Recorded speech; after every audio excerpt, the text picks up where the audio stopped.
여러분, 유튜브로 수익이 발생하시면 세금 신고하셔야 한다는 사실 알고 계셨나요? 아니, 나 그냥 취미로 하는데? 라고 생각하신 분들, 오늘 영상 꼭 시청해 주시기 바랍니다. 유튜브 수익에 대한 매출 신고, 사업자 등록, 절세까지 이 영상 하나로 정리해 드릴게요. 영상 끝부분에는 절세하실 수 있는 세금 치트키도 함께 소개해 드릴 예정이니 꼭 끝까지 시청해 주시면 감사하겠습니다.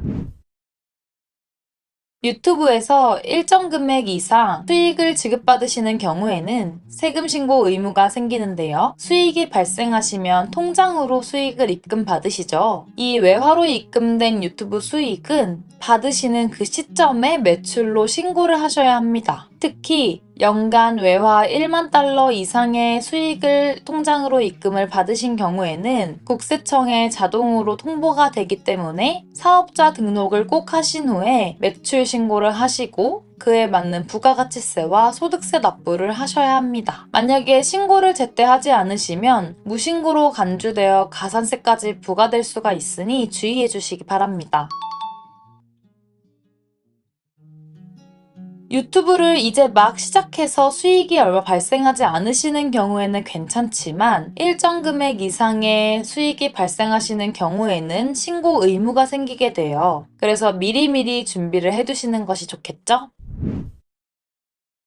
네, 그럼 어떻게 신고를 해야 하는지 궁금하실 텐데요. 그 첫 번째 단계는 바로 사업자 등록입니다. 유튜버로 사업자 등록을 할 때 선택할 수 있는 업종 코드는 두 가지인데요. 혼자 촬영을 하시고 유튜브를 운영하고 계신다면 1인 미디어 콘텐츠 창작 업종을 선택하실 수 있고 직원이나 사무실이 있으신 좀 규모가 있으신 경우에는 미디어 콘텐츠 창작업으로 업종을 등록하시면 됩니다. 이 두 가지 업종 코드의 가장 큰 차이점은 바로 부가가치세 신고 의무인데요. 1인 미디어 콘텐츠 창작자는 부가가치세 면세 사업자로 부가가치세 신고 의무가 없으시고요. 다만 매년 2월에 면세 사업자 현황 신고를 해주셔야 합니다. 반면 미디어 콘텐츠 창작업은 부가가치세 과세 사업자로 매년 1월과 7월에 부가가치세 신고를 해주셔야 합니다. 이때 외화 매출은 영세율을 적용받고 국내 광고 매출 등은 10% 과세 매출로 잡히게 됩니다.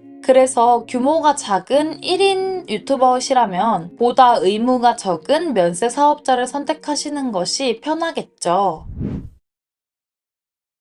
이 부가가치세 신고와는 별도로 매년 5월 종합소득세 신고도 필수인데요. 종합소득세 신고는 쉽게 말해서 벌어들이신 총 수익에서 비용을 차감한 순이익에 대한 세금입니다. 여기서 중요한 것이 바로 장부 작성 기준입니다. 장부 작성 기준은 두 가지로 나뉘는데요. 첫 번째는 간편장부 대상자, 두 번째는 복식부기 의무자입니다. 간편장부 대상자는 말 그대로 매출이 얼마 되지 않으니 간단하게 장부를 작성해도 된다라는 의미이고요. 반면 복식부기 의무자는 매출이 일정 금액 이상이니 좀 구체적으로 장부를 작성해야 한다는 의미입니다. 따라서 제출해야 할 서류가 많고 간편장부로 신고하실 경우에는 가산세까지 부과가 되는데요. 1인 미디어 창작자의 경우라면 연 매출이 7,500만 원 이상이시면 복식부기 의무자로 전환이 되고 미디어 콘텐츠 창작업의 경우에는 연 매출이 1억 5천만 원 이상인 경우 복식부기 의무자로 전환이 됩니다. 순이익이 방금 말씀드린 금액 이상이라면 세무대리인을 통해 종합소득세 신고를 준비하시는 것이 좋겠죠? 종합소득세 신고를 제때 하지 않으시면요. 무신고 가산세 20%에 납부지연 가산세까지 추가로 부과가 될 수 있습니다. 또한 추후 국세청 세무조사 대상이 될 수도 있겠죠. 그러니 주의해 주셔야 합니다. 대충 내가 세금을 얼마나 내야 할지도 궁금하신 분들이 많으실 것 같아요. 벌어들인 돈에서 사업 용도로 사용하신 비용을 차감하면 순이익이 나오죠? 이 순이익에 따라 세율이 결정됩니다. 수익이 1,400만 원 이하이시면 6%를, 수익이 10억이 넘으시면 최대 45%의 세율을 적용받게 되십니다. 그럼 아마 어마무시한 세금이 결정되실 거예요. 그래서 절세 방법에 대해서도 많이들 물어보시는데요. 직장에서 일하는 근로소득자와는 달리 개인 사업자는 소득공제나 세액공제 같은 혜택이 굉장히 제한적이에요. 그래서 평소에 사업용 비용을 사용하실 때 비용 처리를 잘 하시는 것이 굉장히 중요한데요.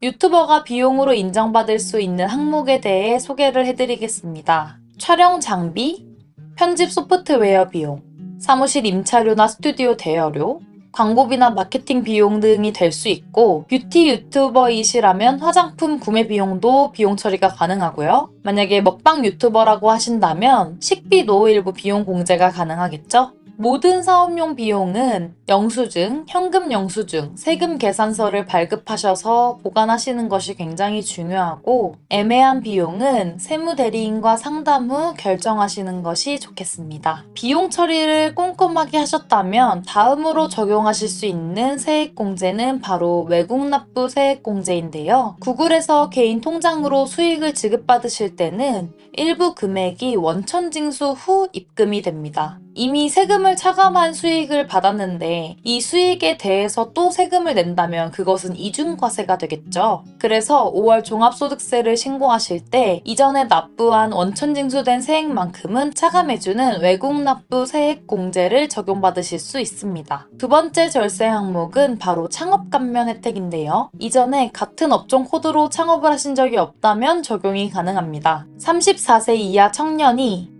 수도권 가밀억제권역 외 지역에 창업을 하셨다면 5년간 소득세의 100%를 감면, 수도권 가밀억제권역 내에 창업을 하셨다면 5년간 50%를 감면, 34세 이상이 수도권 가밀억제권역 외에 창업하셨다면 50%의 소득세를 감면받으실 수 있습니다. 이 창업 감면 혜택은 아껴놨다 사용하실 수가 있어요. 그래서 초반에 적자가 나실 때는 이 혜택을 아껴두셨다가 이익으로 전환되셨을 시점부터 사용하실 수가 있습니다. 특히 내년부터는 이 감면율이 대폭 하향된다고 해요. 그러니까 이 창업 감면 혜택을 받으실 생각을 하고 계신다면 좀 서두르시는 것이 좋겠습니다. 비용 처리, 창업 감면 받을 거 다 받았는데도 순이익이 너무 많이 잡혀서 세금이 과다하게 나온다라고 하시는 분들도 많으실 것 같아요. 순이익이 1억이면 소득세율만 38.5%에 국민연금 보험료와 건강보험료까지 하면 거의 4천만 원 정도가 세금과 공과금으로 사라지게 되는 건데요. 이럴 때 고려해 보실 수 있는 것이 바로 법인 전환입니다. 이 부분은 나중에 영상으로 더 자세히 설명을 해드릴게요. 여러분, 오늘은 유튜버라면 꼭 알아야 할 세금 신고, 사업자 등록, 그리고 절세 혜택까지 알아보았습니다. 세금은 뭐니뭐니 해도 제때 신고해 주시는 것이 최고의 절세이다 라는 내용을 꼭 기억해 주시고요. 오늘 영상의 내용이 도움이 되셨다면 구독과 좋아요, 알림 설정 부탁드리고 더 궁금한 내용이 있으시면 댓글로 남겨주세요. 그럼 다음에 더 유익한 내용으로 찾아뵙겠습니다. 안녕.